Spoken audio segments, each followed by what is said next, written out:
Hoy vamos a tratar el derecho a la diversidad biológica y el artículo sobre el ambiente sano. Quiero presentar a la profesora Nancy Barrera Marín. Ella hizo su pregrado y su maestría en biología y es doctora en ciencias biológicas. Tiene más de 50 años de experiencia en la docencia en nuestra universidad. También ocupó cargos administrativos, fue decana de esta sede, con una vasta producción académica y con trabajo comunitario, especialmente en biodiversidad, y hace parte, junto con el profesor Gabriel, en el grupo de investigación en agroecología. El profesor Gabriel de la Cruz es ingeniero agrónomo, tiene maestría en botánica y fue nuestro primer vicerrector de la sede. Y él es un libre pensador. Bueno, entonces muchísimas gracias y bienvenidos.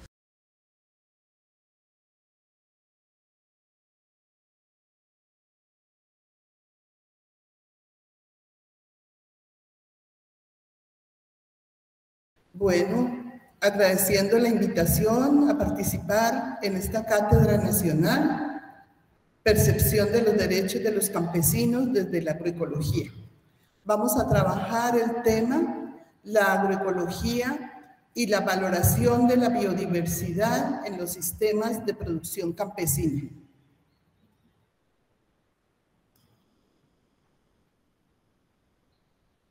Ya lo había pasado, ya lo han leído, pero volvámoslo a leer. Hay que reiterar estas frases. En los países empobrecidos no es la calidad de vida lo que corre peligro, es la vida misma.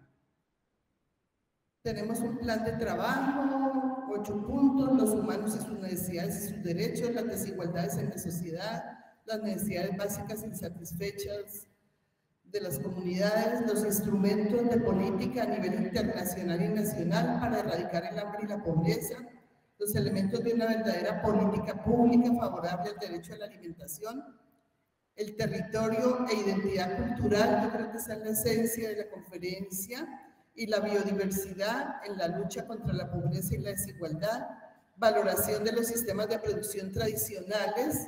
Vamos a trabajar con sistemas de producción con quienes hemos trabajado durante muchos años y han tenido cambios en su mente bien interesantes, y recuento de experiencias basadas en la integración de los agricultores, las comunidades, las organizaciones.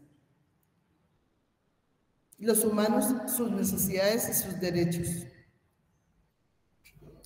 Porque somos lo que comemos y de lo que comemos depende nuestra vida, nuestro placer y la armonía del cuerpo y del espíritu. Como humanos que somos, la felicidad y la armonía del cuerpo y del espíritu son muy importantes, por eso tiene que ver con una serie de elementos. Porque nuestro organismo, como sistema vivo, realiza de una manera continua y sin pausa, desde que nace hasta que muere, una serie prodigiosa de reacciones metabólicas y procesos que utilizan agua y nutrimentos, los nutrimentos que vienen en los alimentos. Tener agua y comida es un derecho humano básico. No la pude pasar. Relación del derecho a la alimentación con otros derechos humanos. Los derechos humanos tienen la cualidad de ser universales, indivisibles e interdependientes. Ellos están relacionados entre ellos sin que ninguno esté por encima del otro. En este sentido, el derecho a la alimentación es multidimensional y tiene una estrecha relación con otros derechos como el derecho al agua, el derecho a la salud, el derecho al trabajo y a una remuneración justa. Pero como humanos que somos, tenemos unas necesidades básicas, ¿sí? Humanos aquí, en Estados Unidos, en la China, en la Cochinchina, todos los humanos tenemos estas necesidades básicas que Manfred Max-Neff en el 2009 la resumió en 9 puntos, pero que aquí resaltamos estas 4.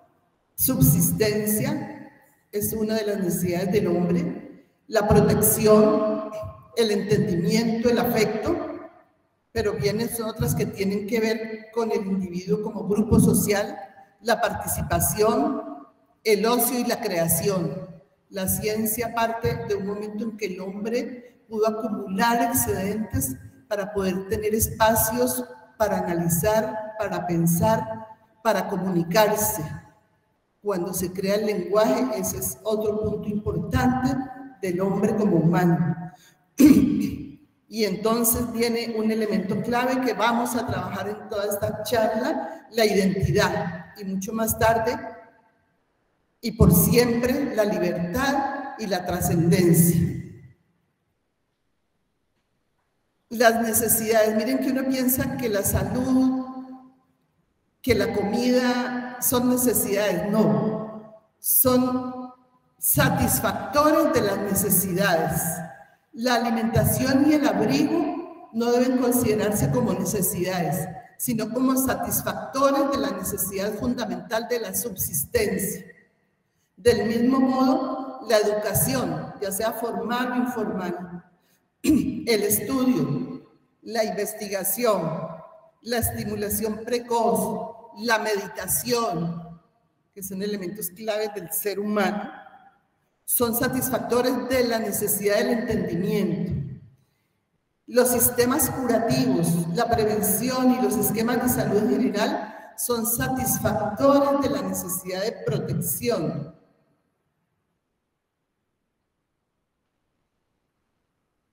Las desigualdades en la sociedad capitalista y en Colombia.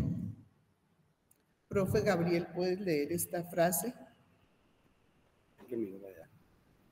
Excuse de las palabras.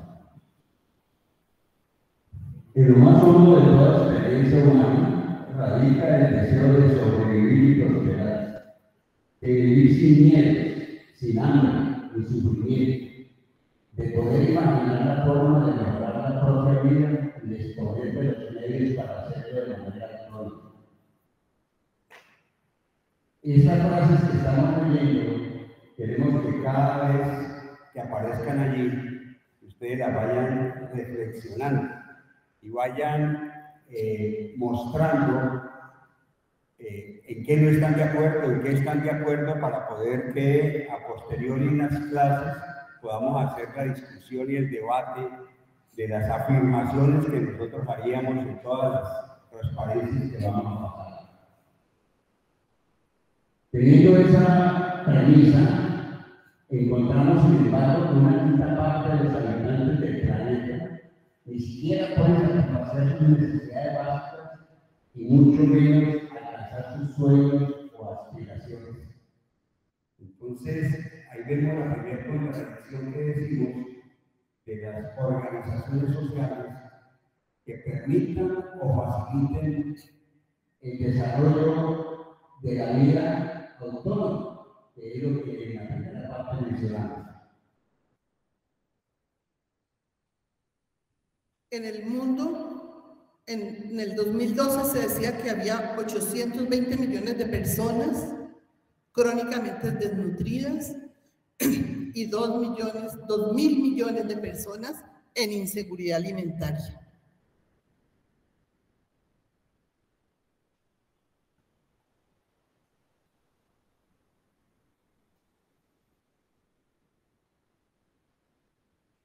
A 2021, todavía, según el SOFI, el Estado de la Seguridad Alimentaria y la Nutrición en el Mundo, documento 2022, 828 millones de personas en el 2021 pasaron hambre.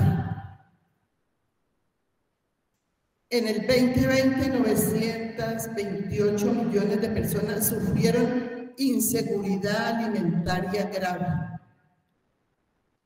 ¿Y qué es eso de inseguridad alimentaria, pobreza, hambre en América, en Colombia y en el mundo?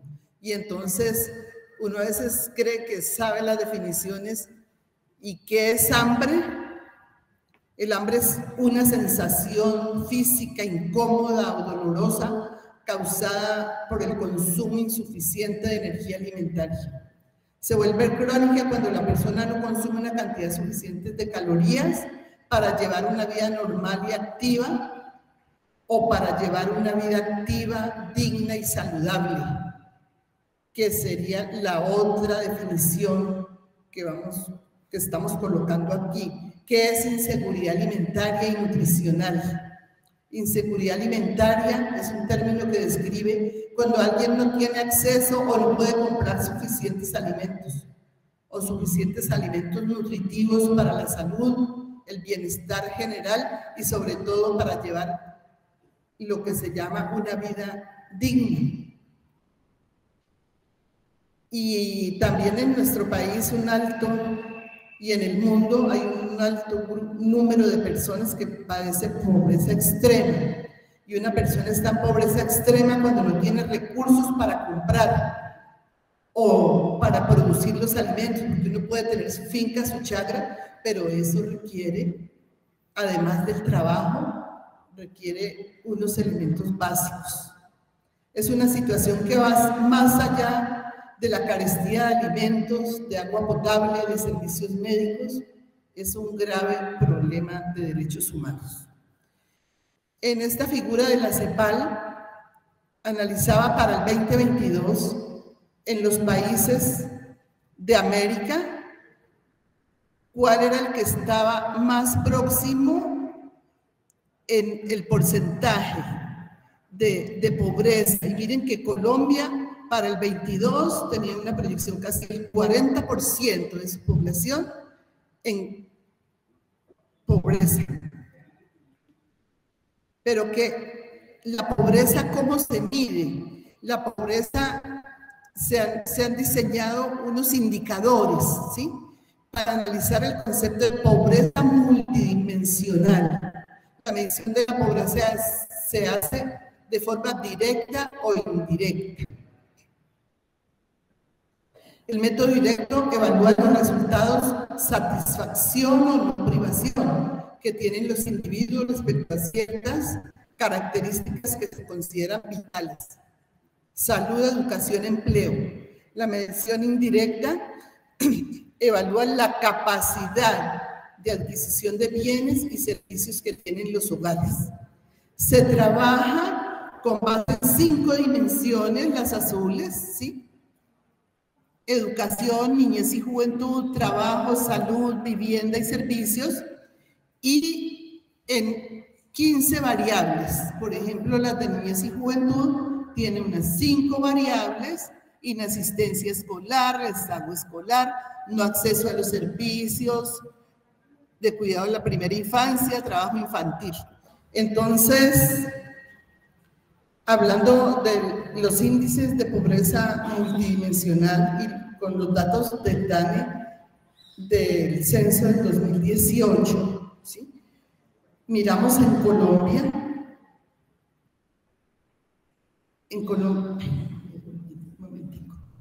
y entonces analizamos las zonas geográficas: Caribe, Oriental, Central, Pacífica, Bogotá, Antioquia, Valle del Cauca. Miramos que la zona pacífica, ¿sí?, es una de las que tiene más alta pobreza multidimensional, acercándonos al 31% de su población tiene pobreza multidimensional. Y en este mapa de las necesidades básicas insatisfechas, ¿sí se está viendo allí? Entre más oscuro es el punto en La Guajira, en el Chocó, en Nariño, en Vaupés, en la Orinoquia, allí es donde las necesidades básicas son mucho más altas, que no se suplen, ¿sí? Por ejemplo, donde está oscuro, más del 90% de la población, sus necesidades básicas no están satisfechas. Entonces, encontré una información sobre las necesidades básicas insatisfechas en algunas regiones de Colombia. Y esas también se trabajan integrando los 5 indicadores: la vivienda, el hacinamiento, los servicios, la educación, la dependencia económica. Y entonces analizamos, por ejemplo, cómo en el departamento del Amazonas, ¿sí?, en estos datos del DANE 2020. Miren, solamente en Leticia, que es la cabecera, tenemos el 50% de las personas tienen las necesidades básicas insatisfechas, pero si analizan todos los demás municipios, el 100%, y estos son datos del DANE, tiene en conjunto, ¿sí?, sus necesidades .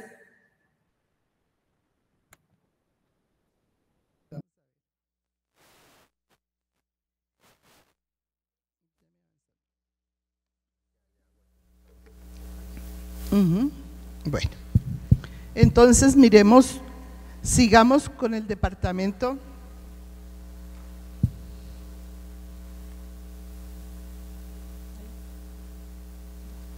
Con el departamento de Vaupés. Miren, los municipios, 100% en ese municipio tienen las necesidades básicas insatisfechas. En el Chocó todos los puntos rojos tienen el más del 80%, ¿sí? Necesidades básicas insatisfechas. En el departamento del Cauca todos los puntos rojos, miren aquí por ejemplo, en Jambaló el 100% de la población, necesidades básicas insatisfechas. En Nariño, Pasto, pues como siempre en la capital, 26%, pero donde están los puntos rojos, más del 20%. ¿Sí?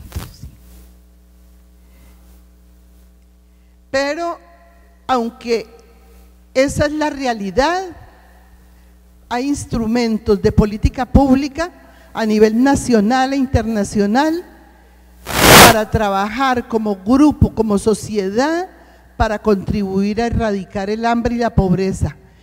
Erradicar el hambre y la pobreza, que la gente no tenga hambre y pobreza es un derecho humano y tenemos que trabajar alrededor de eso. Entonces los humanos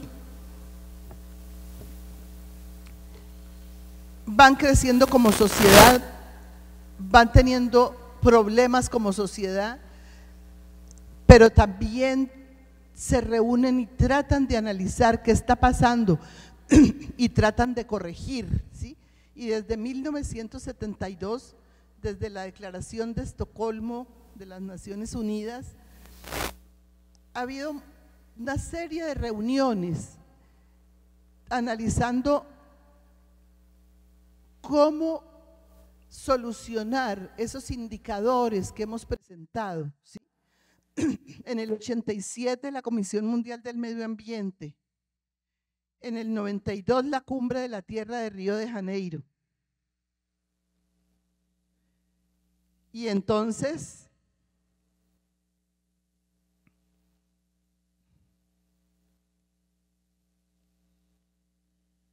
¿dónde estoy?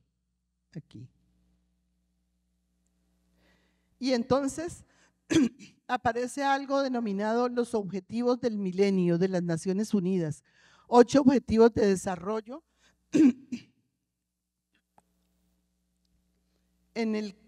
reunión en la cual 192 miembros se trazaron unos objetivos, y en ese momento, que era en 1992, a finales ya del siglo, pensaban que para el 2015 se iba a acabar con la pobreza, ¿sí? Y se plantearon los objetivos: 1, erradicar pobreza extrema y hambre. Objetivo 2, la enseñanza primaria universal, igualdad entre los géneros, reducir la mortalidad infantil, etcétera, ¿sí? Garantizar el sustento del medio ambiente, Asociación Mundial para el Desarrollo. Hubo financiaciones, hubo trabajos, hubo grupos. Algunos indicadores se modificaron, pero cuando llegó el 2015 no había pasado nada, ¿sí? En el 2017 los objetivos del milenio fueron reemplazados por la nueva Agenda para el Desarrollo Sostenible, y entonces ya estamos mirando hacia el 2030, ¿sí? Y entonces los objetivos del desarrollo sostenible son la nueva agenda enfocada en la construcción de un mundo sostenible, y entonces aparecen también nuevos términos, la sostenibilidad, la angustia por el medio ambiente, vienen ya los indicadores y toda la investigación sobre el cambio climático, los indicadores de la exclusión social, y entonces vamos a ver cómo vamos a hacer inclusión social y desarrollo económico. Y entonces tenemos esos 17 indicadores. Nosotros estamos trabajando en esta conferencia sobre el indicador 2, que sería el hambre cero. ¿Cuáles son los elementos a tener en cuenta para programas que garanticen la sostenibilidad alimentaria? ¿Sí? Miren, sostenibilidad alimentaria, que haya alimento siempre, que se sostenga. Y entonces se analizan que una política pública, alguien que esté dirigiendo el país, lo que tiene que tener es una garantía de que a la mesa de todos los ciudadanos siempre haya alimento, que nadie se acueste sin una comida, pero eso no está pasando, ¿cierto? Y entonces no existirá una verdadera política pública favorable al derecho a la alimentación si al mismo tiempo no se acompaña de medidas para garantizar la producción interna de alimentos. Y la esencia de esta conferencia va a mostrar ejemplos cómo las organizaciones, las decisiones, la modificación del pensamiento en las sociedades en un momento van a colaborar a que podamos tener una producción interna de alimentos. No habrá una política pública favorable a la alimentación si no se protege a las poblaciones rurales, porque allí es de donde sale la comida, donde se aprovechan los recursos que hay en los espacios y en los territorios, teniendo el concepto de territorio como ese todo donde los humanos realizan acciones para la vida, no solo de los que viven allí, sino de los que viven en muchas partes. No habrá una política pública si no se crean fuentes de trabajo y se mejoran las condiciones laborales y la seguridad social. Este es un documento de Juan Carlos Morales. Si no se defiende la soberanía, las autonomías y la seguridad alimentaria del país, si no se protege a las poblaciones vulnerables y sobre todo que seamos protagonistas en el diseño, ejecución y vigilancia. Y precisamente esa es una de la esencia de la universidad. ¿Para qué la universidad? ¿Para qué estamos aquí? ¿Para qué estamos los que llevamos tanto tiempo en esta universidad formándonos para crear pensamiento, formándonos para junto con nuestros estudiantes tratar de plantear estrategias para ser protagonistas en ese diseño, ejecución y vigilancia? Y entonces vienen otros conceptos, la importancia de la agricultura, la importancia de mirar el territorio y la identidad cultural. Vamos a mirar que es que somos humanos, pero como humanos tenemos unas cualidades, unas características, pero cada humano se mueve en un territorio, en un espacio donde nació, donde creció, donde es influenciado por quienes están en ese espacio. Y entonces hablamos de que la ecosfera donde vivimos y la vida apareció hace 3.400 millones de años y hubo todo un proceso evolutivo donde se fueron generando los sistemas, los ecosistemas, esta gran ecosfera con su biosfera y con sus características abióticas que determinan cómo se mueve cada ser vivo y cuál es el papel de cada ser vivo en un hábitat y en un espacio. Pero es que el hombre aparece, pero la vida aparece 3.800 millones de años, ¿sí? Pero el hombre aparece apenas hace 2.000 a 8.000 en la tierra. Pero el hombre, cuando aparece el hombre sobre la tierra, es el momento en que nace el pensamiento. la reflexión es la primera momento en que un ser vivo se conoce y conoce lo que está alrededor. Con el hombre como grupo social aparece el pensamiento, la comunicación. Y esa historia del hombre se interpreta entonces como la apropiación y la transformación de la tierra. El hombre, como los seres vivos en sus ciclos biogeoquímicos, etcétera, son capaces de transformar los hábitats, ¿sí? Pero el hombre es el que está consciente, ¿sí?, de esa apropiación y de esa transformación que hace sobre la tierra, y lo hace como grupo social.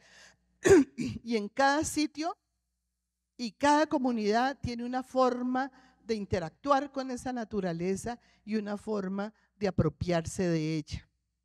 Durante la mayor parte de su historia en el planeta, la especie humana no practicó agricultura, se adecuó a la naturaleza y a sus recursos, vivió de la caza y de la recolección para satisfacer las necesidades básicas.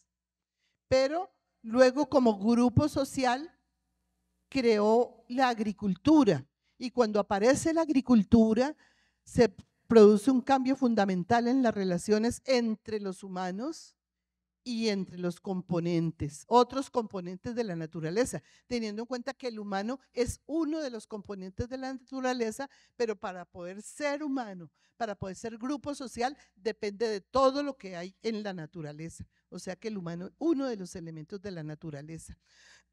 Y entonces, ¿qué es la agricultura, profe Gabriel? Gracias, profesora.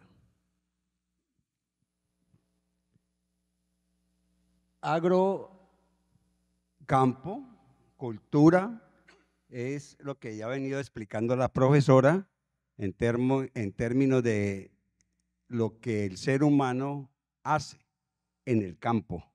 O sea, hay diversas culturas que actúan sobre los territorios. Entonces, ahí se denomina agricultura, cómo la cultura actúa sobre el territorio, sobre la naturaleza. Entonces, el hombre entra a modificar los ecosistemas naturales. Mire que hablamos de ecosistemas, no agroecosistemas, ¿sí? Allí el ecosistema, digamos, es el estado prístino de la naturaleza, donde el hombre todavía no había intervenido. Era un sistema ecológico natural. Y el hombre interviene para producir bienes y servicios para su vida.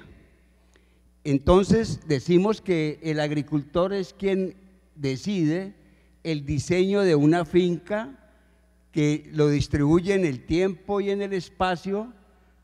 ¿Distribuye qué? Los componentes vegetales y naturales.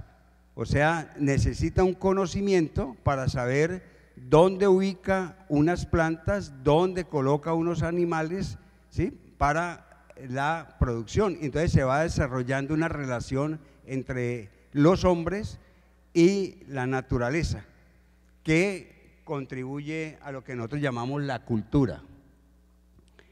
Aquí vemos la diversidad también de culturas, así como hay la diversidad natural. Esa diversidad natural creó diversidades de culturas, y esas culturas intervinieron en esa naturaleza, generando también o aumentando o reduciendo, dependiendo de su accionar, o reducen la diversidad o promueven la diversidad y la mejoran. O sea, el hombre interviene allí ya mermando o aumentando la biodiversidad de los territorios. Entonces vemos cómo la diversidad para habitar diferentes espacios del planeta se observa en el vestir, en la alimentación. Miremos aquí cuáles son esos elementos que nos permiten la relación con los territorios, entre ellos el clima. Entonces miremos, aquí volvemos a esta imagen para que vean usted la forma de vestir. en una región cálida y en una región fría. Las necesidades básicas siguen siendo las mismas, las que hablamos en un principio. Entonces, la cultura se manifiesta o se expresa en la diversidad ¿de qué? De lenguajes, de arte, el vestido, la música, las creencias religiosas, la comida, en la utilización de las diferentes especies vegetales o animales, la cosmogonía y la cosmovisión. Entonces, si cada uno de ustedes va leyendo cada una de estas palabras y se ubica en las culturas de donde cada uno de ustedes viene, veremos que a la universidad, ¿sí?, llegan habitantes de diferentes culturas que comienzan a interrelacionar y a mencionar, digamos, de esto yo no comía en mi territorio, vine a conocerlo aquí. Por ejemplo, nosotros hablábamos de, ¿cuántos de ustedes conocen las caspiruletas? Las caspiruletas. Bueno, entonces es un alimento, y si miramos eso a nivel, digamos, nacional, pero si hablamos a nivel mundial, ¿en cuántas partes del mundo desconocen el pan de bono? ¿Sí? O desconocen la arepa, o desconocían el maíz antes de ese movimiento humano a través del planeta, donde ya comenzamos a tener, por ejemplo, sabemos que el café no es originario de América, pero la papa tampoco era originaria de Europa. Entonces eran alimentos que allá no se conocían. Solo a través de ese intercambio cultural fuimos transformando los territorios y la alimentación. Lo mismo pasa con cosmogonía y cosmovisión. Tenemos que tener muy claro qué significa cada una de esas palabras, ¿sí? No es muy común que entremos en un debate de corrillo alrededor de una mesa allá en el Parque de la Palabra a discutir tú qué entiendes por cosmovisión y qué entiendes por cosmogonía o qué es eso. Desde tu cultura, de la forma de pensar de tu comunidad, cómo interpretan o qué religión es aquí, qué religión es allá, ¿sí? Y hasta dónde aceptar lo que la naturaleza es diversa nos permite no pretender eliminar al que piense diferente a nosotros. Mire usted la trascendencia que tiene el conocer las diversidades culturales de los territorios y nuestra aceptación de que todos somos humanos y tenemos las mismas necesidades y necesitamos los mismos satisfactores. Gracias, profe. Entonces miren esta frase que está en rojo. Cada ser humano tiene una identidad y esa identidad está determinada por la cultura, pero la cultura ¿cómo se determina? Es que la ecosfera, el mundo, tiene zonas climáticas diferentes y los humanos estamos distribuidos en esas zonas climáticas diferentes y de acuerdo a donde nosotros nacimos, así también tenemos un grupo humano que nos acogió, que nos enseñó, que nos transmitió su propia cultura y esa es la gran diversidad y precisamente ¿por qué nosotros enfocamos y analizamos ese concepto de territorio, clima, cultura? Porque es que cuando nosotros queremos plantear estrategias para superar y disminuir los indicadores de pobreza y de inseguridad alimentaria, tenemos que hacerlo desde los sitios, desde lo local, desde los valores, desde la cultura. Porque vamos a ver en las siguientes diapositivas que no es lo mismo en el mismo país, Colombia, la cultura alimentaria de La Guajira que la cultura y el alimento que le han enseñado a consumir a las personas en el altiplano cundiboyacense o allá en Nariño. Entonces, cuando nosotros queremos plantear estrategias para decir cómo disminuir esos indicadores de inseguridad alimentaria y de pobreza, tenemos que trabajarlo conociendo qué es lo que amamos, qué es lo que nos gusta, ¿Cuál es la herencia social que se pasa de generación en generación? Miren, en un país como Colombia, en una zona que aquí es el Valle de Sibundoy, estamos señalando cuando miramos aquí, que es la forma de vestir, la forma de expresarse con la ropa, nos está diciendo en qué zona está habitando esa comunidad, ¿sí? Y siempre estamos mirando la familia, y aquí en la forma de vestirse, en la forma de usar los implementos para el trabajo, las botas, la cachucha, etcétera, nos está diciendo estos niños son de la zona cafetera.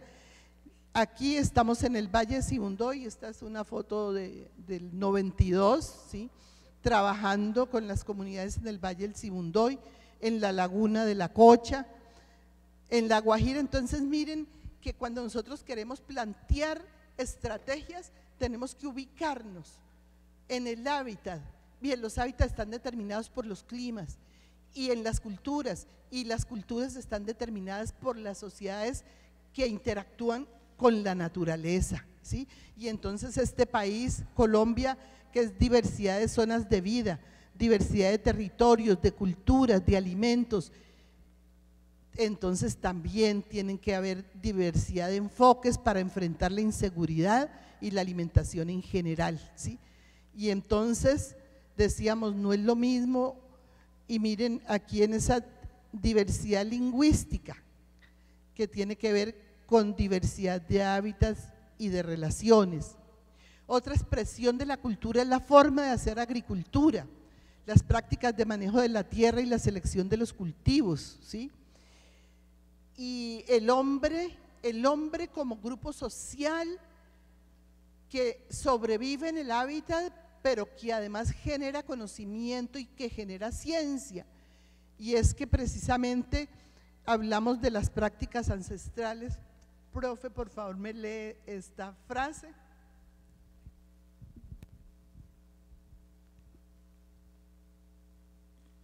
Las prácticas ancestrales que han permitido la sobrevivencia del hombre desde los inicios de su existencia se han ido perfeccionando y han coevolucionado con la sociedad misma, y cada una tiene una racionalidad que la ciencia y la academia con sus métodos entran a explicar en la medida que pueden hacerlo, aunque a veces no lo logren entender. O sea, hay comportamientos de ciertas comunidades que la ciencia no logra explicarlo. Entonces ahí viene lo que llamamos la magia, el pensamiento, ¿sí? La cosmovisión y la cosmogonía. Por ejemplo, hay sociedades que consideran que el origen de esa sociedad proviene de una planta de maíz hembra y una planta de maíz macho que se unieron y apareció el hombre. Ese es el origen del hombre para ellos. Ustedes deben saber en qué comunidades de este continente consideran que el maíz es el origen del hombre. En otras culturas pensarán que el hombre surgió en la erupción de un volcán. Entonces ahí apareció la humanidad y esa es su cosmogonía, o sea, de dónde proviene. Y otras culturas, por ejemplo, si vieron ustedes la película Coco, ven cómo es una cultura que piensa que los muertos están en un sitio donde todavía necesitan alimentarse y entonces deben llevarle cada año a su tumba los alimentos, ofrecérselos para seguirlos alimentando. Y al final de la película muestran cómo ellos van a vivir en ese estado, los muertos van a vivir en ese estado hasta que nadie los recuerde. Cuando ya nadie los recuerda, ya van a desaparecer de ese estado transitorio del más allá. O sea, esa es la cosmovisión, lo que se piensa que es más allá de esta vida, ¿sí? Hay otras comunidades, otras culturas que dicen que cuando muramos vamos a ir al purgatorio mientras hay el juicio final para que nos repartan entre la paila ardiente o la eterna dicha del cielo. O sea, son cosmovisiones diferentes que existen en el planeta. Y si pudiéramos meternos en el estudio de todas esas cosmovisiones o cosmogonías, pues ampliaríamos nuestra capacidad de interpretar el mundo. Y entonces, en esta parte de la charla, vamos a mirar, ya hablamos de esa importancia de la distribución, cómo se ubican los hombres en la gran ecosfera, en la Tierra, y cómo ese clima es tan importante en el desarrollo de las culturas. Y entonces aquí también miramos cómo las especies, la biodiversidad determina la sobrevivencia del hombre, las relaciones del hombre con esa naturaleza y con las plantas de las cuales vive y que empezó a cultivar, y el hombre logró diseñar agrosistemas y agroecosistemas. Cuando hablamos de ese agroecosistema, hablamos de una filosofía, una forma de enfrentar la agricultura, pero miremos que todas las especies no crecen en todas partes. Entonces, cuando decimos café, necesitamos una altura sobre el nivel del mar, un rango 1630 metros, una pluviosidad 1800 a 2000 milímetros de agua por año, una temperatura.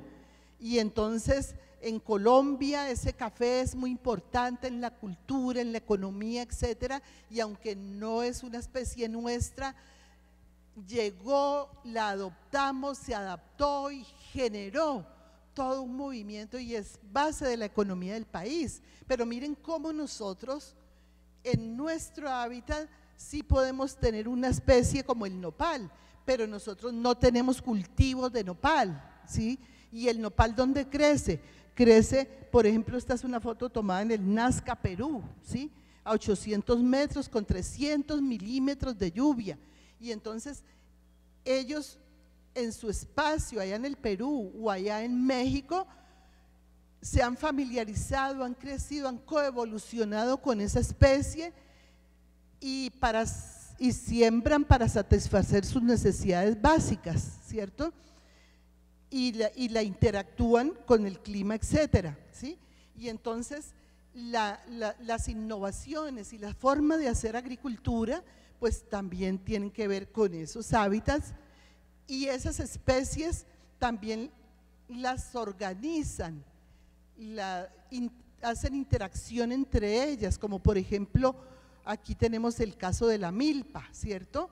En esa milpa tenemos la asociación de las especies, el maíz, las cucurbitáceas, el frijol, y nosotros aquí, y eso es en la cultura mexicana, pero si nosotros vamos al Valle de Sibundoy, en la Semana Santa ellos hacen unas sopas sagradas con estas mismas especies, pero que tienen un sabor distinto, una organización distinta y una forma de utilizar ese maíz distinto.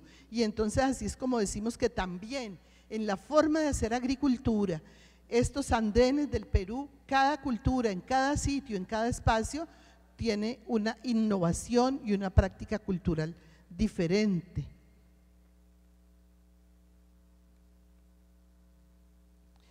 Las innovaciones, por ejemplo, aquí estamos mostrando una zona cafetera que por la topografía tiene que utilizar las recuas de mulas, o por ejemplo, con el profesor ayer que estábamos analizando la conferencia, pusimos este nombre de chágara caminante dentro de la selva. Miren que en la selva amazónica abren claritos, cortan, abren claros para que entre la luz y para que las semillas se desarrollen y para hacer un cultivo, pero esto cultivan, entonces ahí es donde decimos, hacen un diseño para un tiempo, para un tipo de alimento y en un espacio, y es temporal también. Entonces sacan su comida, sacan lo que van a sacar de aquí, utilizan el recurso y esto se cierra y vuelve y abren en otra parte. Por eso decimos que es una chágara caminante dentro de la selva amazónica, ¿sí? Y entonces son estrategias ¿de qué? De cada grupo social para ellos poder enfrentar esos elementos y poder tener la seguridad alimentaria a través de los alimentos propios de cada sitio. Y cuando nosotros hablamos de la quinoa y cuando hablamos del amaranthus, estamos también identificando comunidades, estamos identificando el Perú, pero si estamos viendo esta forma de cultivar con los bueyes y aquí la papa, pues estamos en la cocha. Y entonces miren, las formas nos identifican los territorios y las zonas. Y el alimento, estamos criando el cuy, y aquí cuando en esta diapositiva, pues es en Nariño y en el sur, y no es allá en la zona andina, alta sí, pero entonces en el altiplano cundiboyacense también podemos tener el cuy, pero no allá en la zona alta de Colombia. El número, el tipo y la disposición espacial y temporal de los componentes definen y establecen la ocurrencia de los procesos que determinan el resultado mismo de la agricultura. Y ahí es, por ejemplo, café, el agricultor hace sus diseños. Bueno, entonces aquí está el café con el banano, el café en estas líneas con el banano, pero también el café con el banano, pero entonces aquí en el fondo por aquí podemos tener frijol, ¿sí? Y entonces miren que son modelos que hemos venido trabajando en el transcurso de todos estos años que hemos estado aquí en la universidad para poder decir en la zona cafetera cómo con la biodiversidad y con el diseño de las chagras asociados podemos enfrentar y buscar alimentos nutritivos, alimentos asimilables para no padecer, para disminuir todos esos indicadores. Vuelvo aquí, eso. Entonces miren, por ejemplo, allá es una forma de sembrar el café, aquí es otra forma de sembrar el café. Complejidad que logre cada sistema a través de la intervención del agricultor. El agricultor es el que determina el nivel, cómo aprovecha las cualidades de este árbol y lo hace y lo ralea y lo pone alto para que pase la sombra, pero que pase el viento, pero que de todas maneras aquí se realicen una serie de interacciones diferentes a lo que sería si sembramos ese café solo, ¿sí? Y entonces planteamos estrategias, estas también son diapositivas de hace más de 20 años, donde decimos cómo y venimos trabajando duro con nuestros estudiantes y como una filosofía, cómo afrontar la seguridad alimentaria en el tercer mundo a nivel local. Debe eliminarse el hambre y la desnutrición, ¿con qué? Con los recursos de la zona, con los alimentos de la zona, con los cultivos de la zona, con las decisiones políticas de las interacciones que hacen los agricultores con quienes dirigen en cada zona. La escuela para garantizar la educación, la vivienda, la salud, la formación de los estudiantes, el arte alrededor de las especies que se trabajan en las zonas.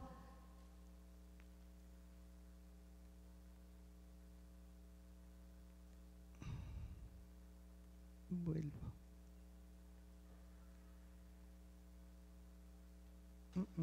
Acá. Y entonces, con el control de la comunidad sobre los recursos, debe ser la comunidad y las zonas quienes tengan el control de sus recursos, no las multinacionales, ni los Monsanto, ni los que les venden sus semillas, protegiendo las semillas que son las bases de los alimentos y de la vida en sí misma, haciendo inversión pública en apoyo a la producción de los alimentos para la población y el mercado local, dando prioridad a la producción de alimentos en el mercado doméstico y local, basado en los sistemas productivos de los campesinos y familiares, diversificados y agroecológicamente gestionados, limpios, donde le decimos, usted le daría un lulo y un tomate al que le ha acabado de aplicar una serie de fungicidas a su bebé, no se lo da, entonces ¿por qué se lo va a dar a otros agricultores? asegurar precios justos a los productores, lo que significa poder proteger el mercado interno de importaciones subsidiadas a bajos precios, reconocer la promoción y el rol de la mujer y de la familia, muy importante la mujer, pero es que también la mujer es parte de una familia y también hay familias que no tienen mujer, ¿sí? En todo este caminar hemos encontrado padres, abuelos con los hijos y entonces, pero entonces encontramos la pareja o encontramos la abuela con sus nietas. Entonces lo que tenemos es que analizar ese papel de la mujer, que es muy importante por su forma de mirar la vida, etcétera, pero el papel de la familia es fundamental en la producción de alimentos y en el acceso equitativo a los recursos. Y entonces, en el sistema, ya sea territorio, chagra, región, chagra o reserva para la vida, en Nariño no hablan de las chagras, sino de las reservas, pero hablan de la libertad. La libertad como el derecho a no depender de otros para la subsistencia. Y allí entonces la profesora Amanda siempre nos habla de la autosuficiencia alimentaria, que es otro de los elementos que tenemos que tratar de manejar, no depender de otros para la dependencia y a producir suficiente para vivir la vida que se desea, pero la vida que se desea es esa que nos transmitieron la familia, los abuelos, con el dulce, con la comida, con lo que nos satisface, con lo que nos recuerda a la familia, los sabores, los olores, y con eso es que hay que trabajar esas estrategias para que cada comunidad pueda desarrollar la autosuficiencia alimentaria e introducir el otro concepto, la soberanía. Gabriel. Aquí es importante que desde la Escuela de Pensamiento de la Universidad Nacional Sede Palmira insistamos mucho en la diferencia entre soberanía y seguridad alimentaria. Cuando nosotros hablamos de un ser soberano, y ustedes muy pronto van a tener ese derecho en la soberanía del individuo de decidir por quién votar. A eso se refiere la soberanía. Esa soberanía de decidir por quién votar, si es libremente, a conciencia, como se dice, pues sabrán escoger lo que cada uno de ustedes considere lo mejor. Igual pasa con los alimentos. Se es soberano cuando uno tiene la capacidad consciente de tomar la decisión de qué come y qué no come, ¿sí? Eso a nivel individual, pero recordemos que nosotros no vivimos todo el tiempo de nuestra vida como individuos encerrados en el cuarto, donde tenemos la cocina, en ese cuarto tenemos el televisor, tenemos la nevera, ¿no? De todas maneras necesitamos el celular para llamar al supermercado que nos lleven la comida si no somos capaces de producirlas en ese cuarto. O sea, ese ser individual y aislado pues difícilmente existe. Hay personas que han intentado vivir totalmente aislados.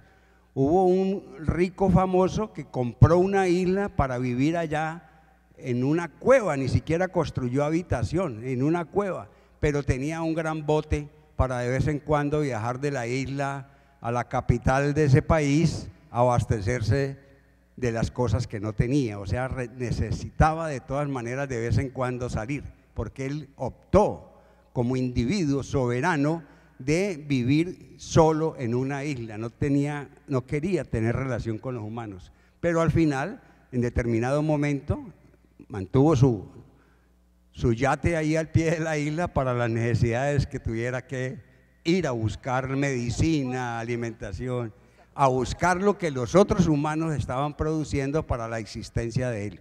Entonces, desde ese punto de vista es que hablamos de la soberanía alimentaria, a nivel individual, a nivel territorial, colectivo, ¿sí? a nivel de un país, entonces allí entramos en la parte política. ¿Cuál es la soberanía que tiene un país de producir sus propios alimentos y no depender de la producción de otros países que son los que le van a determinar qué comer, qué comprar, qué alimentarse? Entonces, nosotros eso lo tenemos que analizar desde el punto de vista político-económico. Cuando Argentina está exportando la soya a Europa, no solamente está exportando el grano de soya, ¿sí? Está exportando lo que hemos hablado aquí, todos los aspectos de la agricultura. Está exportando agua, está exportando nutrientes del suelo, está exportando el trabajo de los campesinos o de los obreros, ¿sí? Está exportando muchas cosas en una semilla de soya que se exporta o se importa. Entonces, con la apertura económica desde el punto de vista político, Colombia, que era autosuficiente en la producción de maíz, ¿no? Es decir, la cantidad que tenía que exportar de lo que le sobraba a otros países era muy poquito.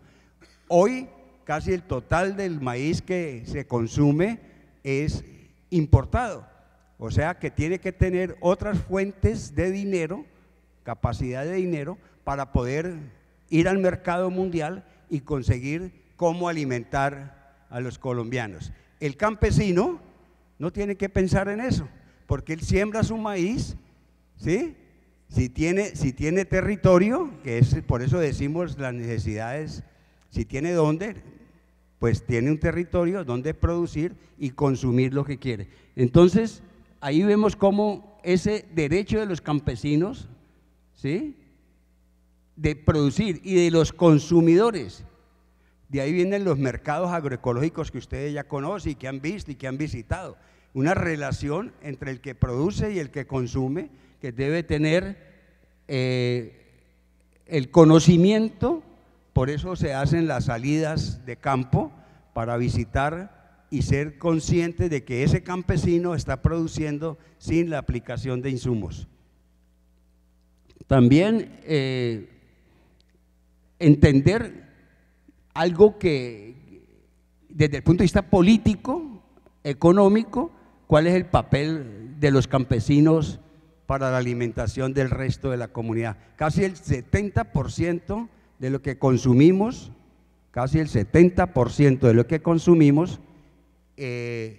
está producido por campesinos en pequeñas áreas en este país, ¿sí? Eso es algo que no lo podemos, digamos, dejar de pensar, y no solo la agroindustria nos satisface todas las necesidades. El sonido, ofrecemos disculpas a los que nos están escuchando, pero es una resonancia propia del auditorio que genera un eco. Vamos a ver cómo vamos a recontarles a ustedes estas experiencias de integración con los agricultores y con algo elemental que también la Escuela de Pensamiento en Palmira tiene, es que trabaja con comunidades. Fundamentalmente el trabajo de la agroecología de aquí de la Escuela de Pensamiento de Palmira hace investigación con comunidades, o sea, espera que estén organizadas las comunidades, aunque a veces también se desarrollan trabajos con agricultores individuales para aprender de ellos todo ese saber ancestral que tienen. Entonces, en el departamento de Nariño, que lo hemos visitado con la Asociación de Campesinos, con la Universidad de Nariño, con Suyusama, no sé cómo sería el micrófono del computador. Dentro de esas experiencias que nosotros vamos a presentar, tienen una filosofía, ¿sí? Una filosofía que precisamente se da con esta frase, que estaba precisamente en la finca de uno de los agricultores: conocer para cambiar la forma de pensar y para cambiar la forma de actuar. Pero todo ese conocer tiene que, es parte de todo un proceso. Uno no conoce solo como individuo, sino como grupo social. Y entonces, en todo este trabajo que hemos hecho en estos años, hemos interactuado fuerte en el departamento de Nariño. Y en el departamento de Nariño, las comunidades han logrado superar los indicadores de pobreza, los indicadores de inseguridad alimentaria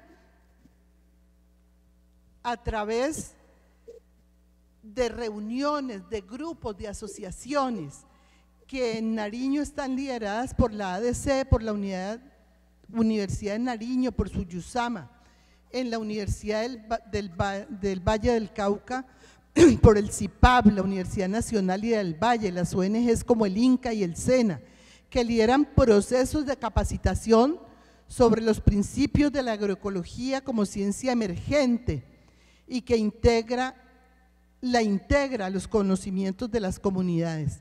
Por eso es que es tan importante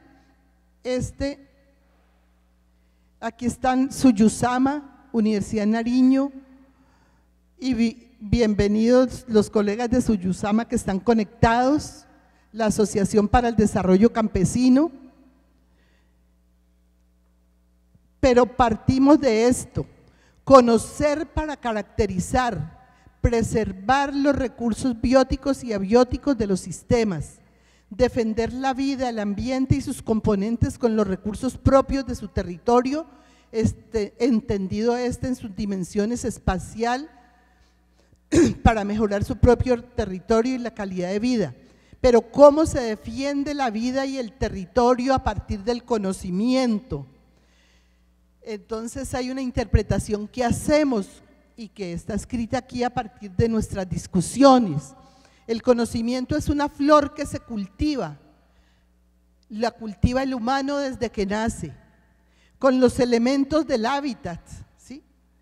Con los conocimientos de la tradición familiar, con los conocimientos rigurosos de la escuela y de las instituciones, con los conocimientos ancestrales y los que se van generando en el intercambio entre las comunidades y entre las sociedades.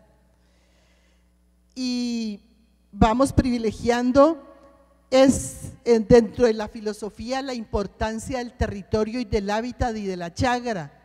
La finca, dice Valladolid, alberga un conjunto de hábitats y son la fuente de recursos genéticos y de alimentos no solo para los campesinos, sino para las ciudades.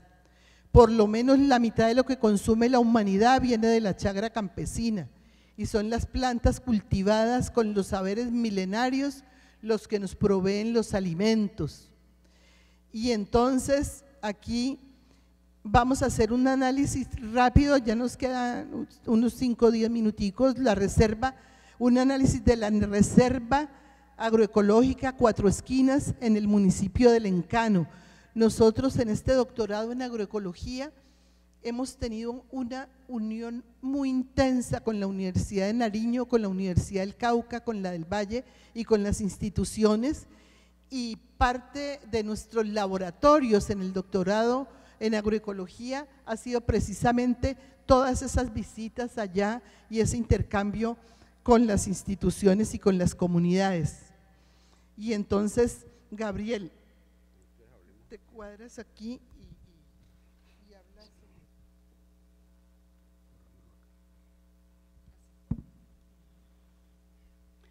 Bueno, este personaje que aparece allí,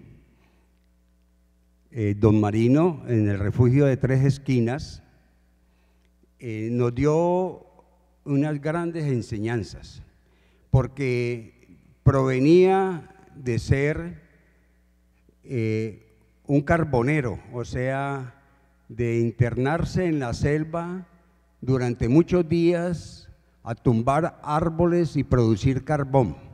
La historia de Don Marino es bien interesante porque muestra lo que la profesora acaba de decirles, de la transformación que sufre el individuo y la comunidad a través de apropiarse del conocimiento para cambiar el pensamiento y la acción sobre la agricultura. Y una vez ¿por qué sale? ¿Por qué sale de hacer carbón? Porque cada vez había que ir más lejos y más tiempo en la montaña para producir carbón y bajar los bultos de carbón. Llegaba el camión a recoger los bultos, viajaba a la ciudad de Pasto a vender ese carbón y la rentabilidad le daba solo para pagar y traer lo que ya debía, que se había comido la familia y él en el tiempo que había ido a hacer el carbón. Entonces comienza a ser invitado a unas organizaciones comunitarias donde él mismo lo expresa, perdió la vergüenza de hablar y de compartir. Al inicio dijo: ¿a qué voy a esa organización? Es que allá nos enseñan a trabajar. ¿Cómo así que me enseñan a trabajar? Si es que yo ya llevo 25 o 28 años trabajando, ¿quién me va a enseñar a trabajar a mí? Es lo único que he hecho en la vida, trabajar, produciendo carbón. Entonces él se negaba a ir a esos sitios. Cuando empezó a ir, se hacía atrás en las reuniones y nunca hablaba, ¿sí? Porque tenía vergüenza de que pues no había ido a la escuela, todos esos miedos que hablamos al principio. Recuerdan que comentamos de que uno de los factores que hay que superar es ese miedo natural de la vida para preservarse, ¿sí? Los miedos son necesarios para preservar la vida. Si no fuera, pues los miedos nos tirábamos de un edificio, ¿no? Porque no tenemos miedo, pero los miedos nos preservan la vida en su principio. Entonces perdió la vergüenza de hablar y comenzó a compartir. Hoy por hoy, él es un maestro que dicta conferencias. Vamos a ver algo que vemos en su sistema de producción. Bueno, aquí vemos que inicia una producción. Sí, él tenía un pequeño terreno donde estaba con su familia, pero tenía otra característica, que cuando salía a la ciudad, pues allá se encontraba con los amigos y entonces iba a comenzar. La poca plata que le sobraba de pagar lo que ya se había comido, se lo bebía. Entonces llegaba a la casa y entonces se generaban conflictos en el hogar. Y la mujer, aquí es algo interesante, él luego se baja de la montaña y siembra lo que comúnmente se sembraba allí, que era cebolla. Sí, con la asociación, pero era cebolla como monocultivo. Entonces cosechaba la cebolla y era lo mismo que con carbón o con cebolla. El proceder era igual, llegar a la ciudad a pagar lo que ya se había comido y lo medio le sobraba, si era que le sobraba, seguir en las mismas y a pagar los insumos para producirlo, porque era con la tecnología que le decían para la producción de cebolla. Entonces la mujer le dijo que por qué no hacían una parcela, hasta que al fin él la escuchó. Él dice que demoró mucho. A partir de las idas a las reuniones comprendió que la mujer tenía razón el producir en ese pequeño terreno. Entonces comenzaron a hacer trabajo agroecológico por la información que recibió, el conocimiento que recibió de los demás agricultores y de la asociación que vimos, la ADC, que comenzó la universidad a mostrarle otro camino. Entonces comenzamos a ver cultivos asociados y a sembrar especies para la alimentación. Ya no tenía que ir a pagar a la ciudad, sino que él comenzó a producir lo esencial, la alimentación. Tenemos lulo con repollo y a comprender las funciones, ¿sí?, de las plantas, a comprender lo que ellas realizan.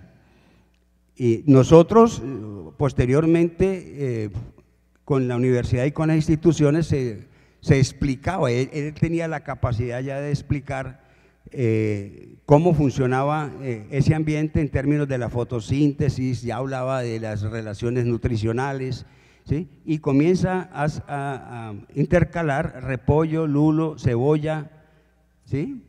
Y a mezclar la producción vegetal con la producción animal. El cuy, que es una especie apetecida, ellos tenían que producirlo y llevarlo a vender, sí, llevarlo a vender a Pasto. Cuando nosotros los visitamos ya venían de Pasto compradores y les pagaban un mejor precio. ¿Por qué? Porque como ven ustedes aquí, la alimentación del cuy, comenzaron ellos a permitir la siembra de especies para alimentar los cuyes, o sea, eran orgánicos. Ya comenzamos con otro término, y con las excretas del cuy nutrían el pasto. Aquí vemos el orín, que lo recogen a través de un sistema, una tecnología apropiada, recogen el orín y sirve para abonar el pasto. Entonces ahí estamos viendo ya el reciclaje. Y todas estas plantas encontramos en ese pequeño espacio de media hectárea, posiblemente. Vamos a ver todo lo que comenzó a producir para satisfacer las necesidades alimenticias. Y la relación con los árboles, o sea, ya había, vemos aquí las bacterias nitrificantes, ¿sí?, que comenzaban a nutrir también el sistema, la relación aliso y franquia, ¿sí?, como especies asociadas, la fijación de nitrógeno a través de la bacteria franquia, que también comenzamos a mostrarle que esa relación permitía una nutrición, ya no tenía que comprar urea para aplicar en el territorio, sino que las relaciones que sembró le facilitaron esa producción. Además, establecieron la relación con el ganado vacuno. El ganado vacuno, además de que le proporcionaba leche, también los excrementos los acumulaba, ¿sí?, y los retornaba al campo para nutrir los pastos y tener, pues, comenzamos a ver una forma de pensar diferente. También aprendieron a elaborar abonos orgánicos y vemos la producción de lombrices. Todo esto comenzó a ser parte del trabajo, parte de la escuela.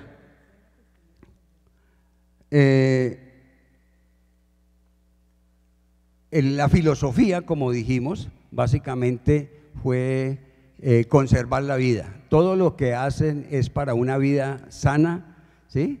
Le quedó tiempo libre para ser instructor también, él es instructor. Le quedó tiempo libre para construir su propia casa, porque además era un artesano. Con la madera ya no hacía carbón, sino que construyó una casa. Y ya la familia, dice él, se mermaron, ya no bebía. O sea que los enfrentamientos con la mujer y con sus hijos le permitió a don Marino establecer una relación familiar mucho mejor. El tiempo libre para pensar y compartir con la familia y participar en las organizaciones comunitarias, con quienes perdió la vergüenza de hablar y de compartir. Contó con el apoyo y la dirección académica para su formación como agricultor orgánico de las organizaciones existentes. La Asociación de Desarrollo Campesino de Nariño fue el principal apoyo donde él finalmente llegó. Entonces, sí, claro, ahí vemos la importancia de las asociaciones apoyando. La batería se está agotando. Encontramos letreros, comienza a mandar mensajes sobre tablas, lo vieron ustedes, ¿sí? Había uno muy interesante, que lo que se ama se conserva, ¿sí? Lo que se cuida es porque se ama, y lo que se ama se cuida. Son frases que ellos mismos comenzaron a elaborar con el propósito de eso. El campesinado es la base histórica de un pueblo y su herencia productiva. ¿Qué significa esta transparencia? Lo que en un momento de la charla les dijimos, que la alimentación de la ciudad depende de esa acción del campesino. Y que, miren lo interesante, ¿cuánto hace que se aprobó los derechos del campesino en la Constitución? No aparecía. La palabra campesino no aparecía en la Constitución del 86. Entonces, esa ha sido la trascendencia que ha permitido que esta charla del día de hoy, ahí está el letrero, alcanzó a aparecer, sobre los créditos a las asociaciones allá en Nariño, que nos permitieron a nosotros mismos algo que les voy a comentar. Uno piensa pensaba que la agricultura orgánica saludable no era posible, porque solo era posible por allá en pequeñas áreas, ¿sí?, con los pobres y miserables campesinos, y que eso no era progreso, que eso no era progresar. Y un agricultor nos enseñó en su parcela, nos dijo: soy más rico yo que todos esos que están en esos grandes edificios de esa ciudad, porque desde allá se veían los edificios de la ciudad.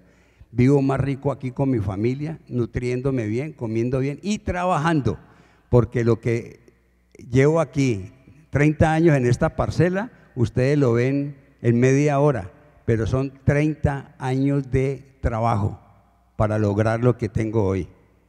Siga, profesora. ¿Ya? Bueno. Sí, el reconocimiento, aquí está la frase, ¿sí? Amar para conservar y conocer para amar. Es una frase que la colocaron ellos allá y que nos llamó mucho la atención. Es decir, si uno no ama lo que hace, ¿sí?, y no conoce qué hace siquiera, ¿qué significa eso? Que uno no conoce qué se come, ¿sí? Cuando abre una bolsita de cualquiera de los alimentos ultraprocesados, uno no conoce qué está comiendo, ¿sí? Y solo lo quiere por dos razones: porque no tuvo que trabajar para producirlo, ¿sí?, y porque además está con sustancias que generan adicción. Entonces uno ya está adicto. Ustedes saben cuál es la razón por la cual las semillas secas, el maní o las semillas en los estadios, la gente consume semilla, maní, porque genera un ruido en el cerebro agradable, el masticar maní o semillas secas. Ustedes ven en los estadios en Europa, ¿sí?, del zapallo, de la calabaza, se vende semillas secas y la gente entra y consume estas semillas. Entonces, una de las formas que encontraron de adicción es que es muy agradable el ruido en el cerebro o de la papa frita, todo esto. Bueno, yo creo que realmente en este punto está la esencia de todo lo que hemos trabajado, la importancia de plantear esas estrategias para desde lo local, desde la región, ir creciendo, pues plantear esa importancia, esa integración entre los agricultores, las comunidades, las organizaciones, las ONGs, para tener un conocimiento claro de cómo utilizar en el espacio, en el territorio, con base en el conocimiento y en la cultura, los elementos que nos permita pues tratar de superar esos indicadores que siempre hemos planteado. Agradecemos mucho la atención y bueno, para que coordinen ya. Hay 49 personas que qué bueno poder verlas, pero bueno, esperamos que a partir de estas expresiones que hemos dado y de este trabajo, pues haya llegado un mensaje interesante a todos ustedes. Muchísimas gracias, profesora Nancy, profesor Gabriel, y démosle la palabra a Clemencia, que quiere hacer un comentario, una pregunta. Adelante, Clemencia. Gracias, buenos días, doctora Nancy y compañía. excelente presentación y excelente diagnóstico. Pero yo me hago una pregunta, ¿qué hace actualmente el gobierno y qué podemos hacer nosotros como simples profesionales de la agricultura para romper la brecha de la inseguridad alimentaria utilizando los recursos que tenemos?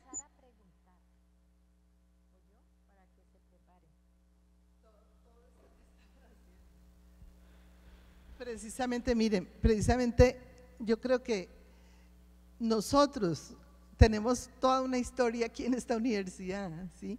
Desde 1972 estamos, cuando se generaron todos esos movimientos, los procesos son difíciles, los procesos son largos, los procesos son procesos y que no pueden parar. Y nosotros desde los movimientos del 72, la ecología como tal y la agroecología eran cosas extrañas y eran cosas subversivas. Ahora ya es parte de la cultura, ya es parte del manejo del planeta, ya han hasta cooptado todo nuestro lenguaje, pero de todas maneras lo que hemos venido haciendo sin parar, logramos, por ejemplo, la cátedra de ecología, tuvimos que pelear mucho durante muchos años para que fuera una cátedra de verdad, ¿no? Era una cátedra opcional, pero hace 15 años logramos tener ya nuestro doctorado en agroecología y ya tenemos 30 doctoros en agroecología y en este momento lo que estamos haciendo, bueno, a partir de los grupos de investigación en agroecología que ya están reconocidos en Colciencia, es unir todas esas cosas, es unir las organizaciones, es unir el conocimiento, es unir y tratar de, con el conocimiento y con todas las experiencias, las organizaciones de los mercados campesinos, el trabajo con las comunidades, es ese todo que poco a poco nos va creando pasos para ser reconocidos. Es que crear el doctorado en agroecología fue hace 15 años, pero es que llevamos 50 años en el proceso y con los estudiantes y con la misma universidad tratando de modificar las cosas, pero son procesos complejos. Le paso a Gabriel. Ya.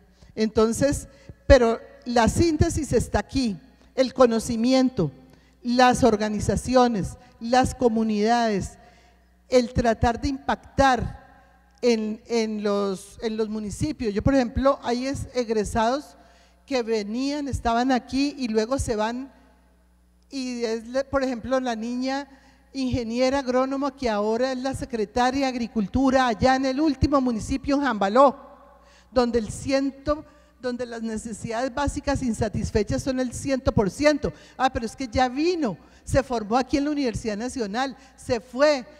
Profe Nancy, venga, ayúdenos con todos sus talleres de chachafruto, de sidra, de Victoria, de zapallo, con todos sus programas, cuando se creó el PRONATA, Programa Nacional de Transferencia de Tecnología. O sea, es ese todo, el conocimiento, las políticas públicas, las decisiones, las organizaciones, esa ADC, por ejemplo, que allá en Nariño incide en las políticas públicas. Es un todo y cada cosa es un pasito. Y esta clase, estar aquí, estar con los nuevos estudiantes, son pasos.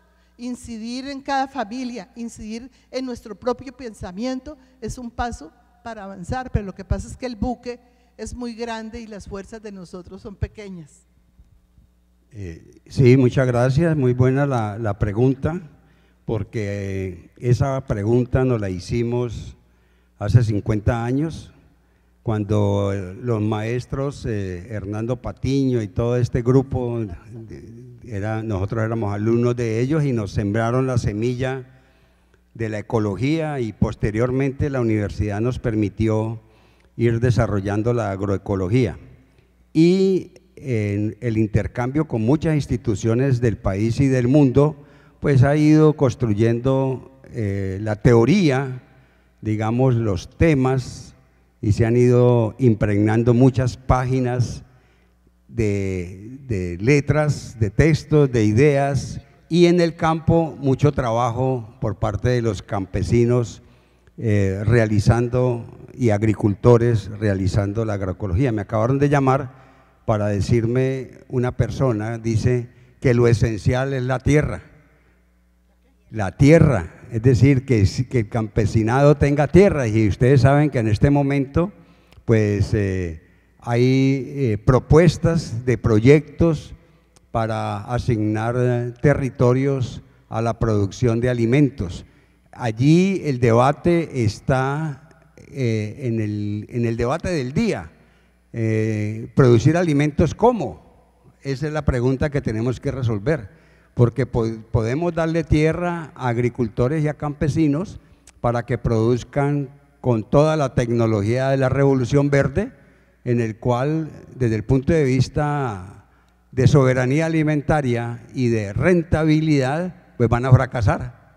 Entonces, es lo que tenemos que nosotros proponer, alternativas como lo hemos hecho hoy, mostrando que es posible la producción de alimentos diversos y resolver problemas de alimentación en una comunidad como es en el Encano, allá en Nariño. Entonces, pues me llamaron a eso, a decirme que habláramos sobre la tierra. Yo creo que ya hay políticas en este momento de entrega de tierras, pero tendríamos ese problema. Además, hay muchos proyectos a los que pueden acceder muchos de ustedes a participar, a colaborar, elaborando proyectos para que el gobierno, a través de sus políticas, pues apoye a la agroecología. En este momento, pues me imagino que debe haber mucha gente elaborando proyectos, unos para producir con la revolución verde y esperemos que muchos para producir con la agroecología. ¿Otra pregunta? Aquí, jóvenes, una reflexión, una pregunta, ustedes que han estado tan atentos, intervención, reflexión, comentario. ¿Ven? Además, porque aquí hay una diversidad de culturas. Para que oigan desde Bogotá. Y habla duro al frente para que oigan los profesores. Diga su nombre y es estudiante de qué carrera. Buenos días, yo soy estudiante de Ingeniería Agrícola, aquí de la Nacional. Me pareció interesante la charla que tuvieron ustedes acerca de cómo utilizaban todas las intervenciones para hacer agroecología, ¿cierto?, con las parcelas. Mi pregunta como tal es que, por ejemplo, yo, que vivo en el campo, allá hay muchos, digámoslo así, animales como vacunos, caballos, y digámoslo así que en la parte de fertilizantes como tal, fertilizantes orgánicos, no saben bien cómo aplicarlo. Entonces me genera la duda de cómo utilizaban ustedes, por ejemplo, el estiércol, en qué etapa la aplicaban para que, digámoslo así, todos sus cultivos generaran buena producción. Muchas gracias. Bueno, recuerden lo siguiente: la agroecología es la ciencia, digamos, que acumula el conocimiento de el trabajo en el campo desde el punto de vista de la vida, o sea, de la ecología. De esta sede salieron 10 grupos, 5 grupos, interactuando cada uno desde la universidad con una comunidad. Entonces hubo una decisión política que determina que entonces trabajemos ¿con quién? Con las organizaciones, con los docentes rurales. Ahí entonces creamos una cosa que se llamó Escuela de Docentes Rurales. ¿Para qué? Para que todo este conocimiento de acá lo integráramos con los docentes y que los docentes, ahí está la respuesta al joven, los docentes, Escuela de Docentes Rurales, formamos a los docentes para que esos docentes a su vez estén formando a los niños, y ahí vieron unas diapositivas donde trabajábamos sobre el conocimiento de las especies, trabajábamos sobre las estrategias de que los residuos orgánicos no sean basura, que los residuos orgánicos, a través de unos procesos, del conocimiento sobre los procesos, sobre lo que sucede cuando usted coge los jabón, toda esa materia orgánica, algo que fue vivo, cuando le echa agua, lo tapa, y lo destapa a los 15 días y lo oxigena y le agrega unos otros nutrientes. Entonces es unos conocimientos que luego lo trabajamos con la misma comunidad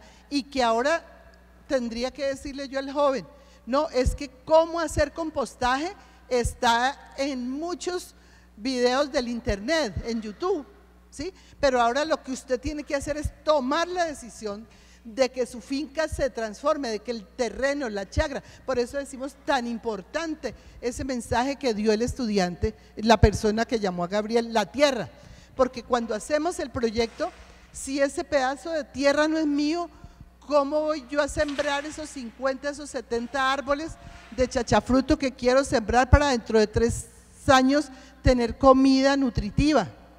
Entonces, por eso lo de la tenencia de la tierra es muy importante, lo del conocimiento que está allí, pero si usted toma la decisión de que su finca va a ser una finca agroecológica, entonces tiene que, a través del conocimiento, ¿qué es eso de la agroecología?, ir a todas estas conferencias que el grupo de pensamiento de la Universidad Nacional lleva 15 años invitando cada 8, 15 días a los agricultores, a los campesinos, ha hecho la organización de los mercados campesinos, o sea, es una red de acciones, de grupos, de gestores, de gente que ha tomado la decisión de estar del lado de la agricultura, del lado de disminuir los impactos, del lado de que en su zona no haya hambre. Entonces, ¿cómo nos reunimos todos para hacer una región productora, para hacer una región productiva, pero hacer una región productiva con la filosofía de la agroecología, utilizando nuestros recursos, utilizando los conocimientos, utilizando los valores, y entonces volver a esas zonas donde se trabaja el conocimiento, porque hay que hacer todo juntos? Por ejemplo, yo digo que el SENA, el INCA, en este papel de la agroecología, durante toda su historia, en estos 50 años, han cumplido unos papeles muy, muy importantes, y desde las fincas pequeñas y desde el trabajo de los agricultores, en este momento siento que el gobierno tiene una decisión política. ¿Cuál es? Una decisión política es que la gente organizada en las ONGs diseñe sus proyectos y baje los recursos.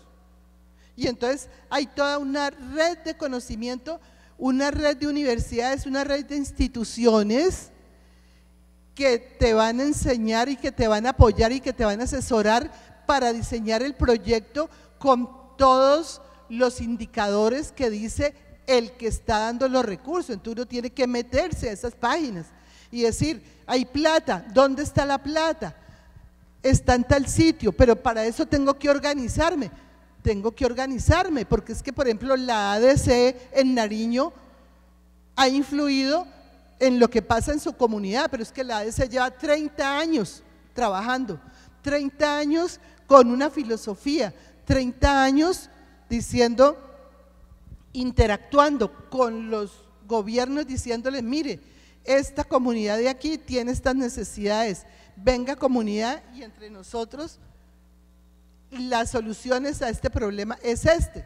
Pero entonces ahí es donde ese papel de la universidad en la formación y el papel de las organizaciones más las decisiones políticas, y entonces hay que integrar, hacer redes de trabajo cuando tenemos que tomar decisiones como estas.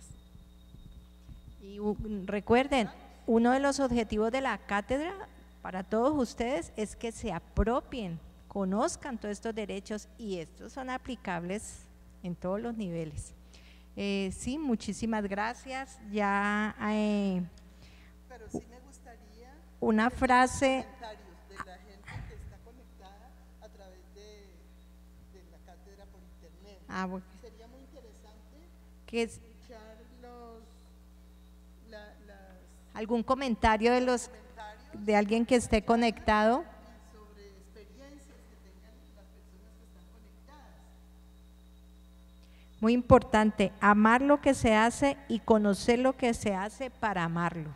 Si conozco estos derechos, pues puedo aplicarlos. Entonces, ¿hay alguien allá de los 52 que están conectados que quiere levantar esa manito? Un comentario mientras levanta la mano alguien. La agroecología también tiene valores sociales muy importantes. Voy a mencionar dos valores muy de moda hoy.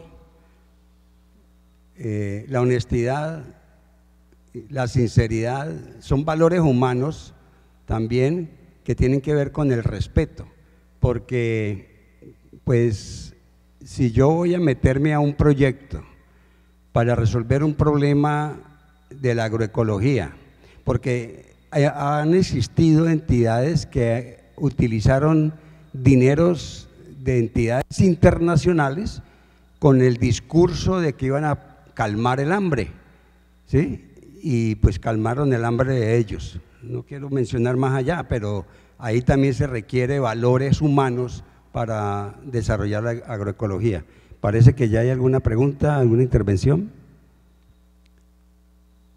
La honestidad, la sinceridad y la transparencia también tienen que formar parte de los valores espirituales de la agroecología. Bueno, porque pues ustedes saben que la agroecología también ha sido cooptada por organizaciones internacionales y nacionales, ¿sí? Se apropian del discurso, de las palabras, ¿sí? Elaboran el proyecto con todo ese discurso que ya lo hace un computador utilizando las palabras, le llega el dinero a los organizadores, pero no le llega a la comunidad. Por eso es que las intervenciones que hemos hecho aquí es con las comunidades, el trabajo es con comunidades organizadas. Hay una diferencia en trabajar con las comunidades que para las comunidades. Ese con y ese para dicen mucho, ténganlo en cuenta. Y ustedes han visto toda esta temática de biodiversidad en que finalmente en qué se refleja, en algo importante que tiene que ver con otro de nuestros artículos, el ambiente sano. Entonces van muy ligados, no lo olviden. Muchísimas gracias, profesora Nancy. Bueno, y otro mensaje les va a dar el profe para los estudiantes. A ver, un mensaje para los asistentes, para el curso. Hemos hecho esta charla pues para todos los que están conectados, sean estudiantes o no del curso, pero ya este mensaje particular para los estudiantes es: los fundamentos de las ciencias son trascendentales. ¿Qué significa esto? Que las asignaturas más importantes para que la agroecología prospere, biología, química, física, ¿ya? Es decir, las ciencias básicas, el conocimiento profundo, la química y la bioquímica, todas esas asignaturas tenemos que comprenderlas, entenderlas, para poder que, digamos, ¿cómo así que el nitrógeno atmosférico lo fija una bacteria? ¿Cuál es ese proceso que ocurre allí? Entonces, comprender bien ese proceso nos va a permitir tomar acciones para fortalecer la alimentación sana. Entonces ese mensaje quería darlo porque hay una tendencia a más a las asignaturas profesionalizantes, que son las que dan dinero, ¿sí?, que las ciencias básicas que dan conocimiento. Entonces allí hay una dicotomía que hay que resolverla. No estoy diciendo que unas son mejores que las otras, no, sino que todas son necesarias. Por eso ya no hablamos de la cadena alimenticia, ya no hay cadena alimenticia en el lenguaje nuestro, existe la trama alimenticia. La trama es una red, todos estamos conectados, pero a mí me enseñaron, ¿sí?, que el hombre estaba en la cúspide de la trama alimenticia y tenía el poder de destruir de ahí para abajo lo que fuera con tal de él vivir. Y ahí tenemos el planeta como respuesta hoy de esa concepción filosófica ideológica. Entonces ese mensaje era para ustedes, que le presten mucha atención, mucho esfuerzo, mucho trabajo a las ciencias básicas. Y muchas gracias por habernos atendido. Jóvenes, ustedes un día se inscribieron en la universidad. Los que vienen y se inscriben a esta cátedra, ¿vienen a qué? A buscar algo, a buscar conocimiento, a buscar formación, a buscar que su ser crezca en todo, en el conocimiento, en la forma de mirar la vida. Y cuando ustedes salen, llegaron a la universidad, nosotros siempre esperamos que aún en estas 2 horas de trabajo algo haya quedado en la mente de ustedes. Pero es que ¿quiénes son los que hacen esa interacción entre nuestra comunidad, entre nuestro medio y la universidad? Aquí se cumple lo que yo decía ahora, la misión de la universidad es formar, investigar, hacer extensión, generar conocimiento, pero el conocimiento está y se asimila en cada una de las mentes de ustedes, y son ustedes los que dicen: elijo este conocimiento, esta ruta de trabajo para proyectarme a mi comunidad, a mi sociedad. Ah, bueno, pero entonces ¿cómo? Hay muchas formas de organización y hay que llegar con ese conocimiento a su comunidad a través, vuelvo a insistir, de las organizaciones para poder incidir sobre su sociedad. Ustedes son pasajeros de la universidad, vienen, pasan, se van, pero ¿para dónde van?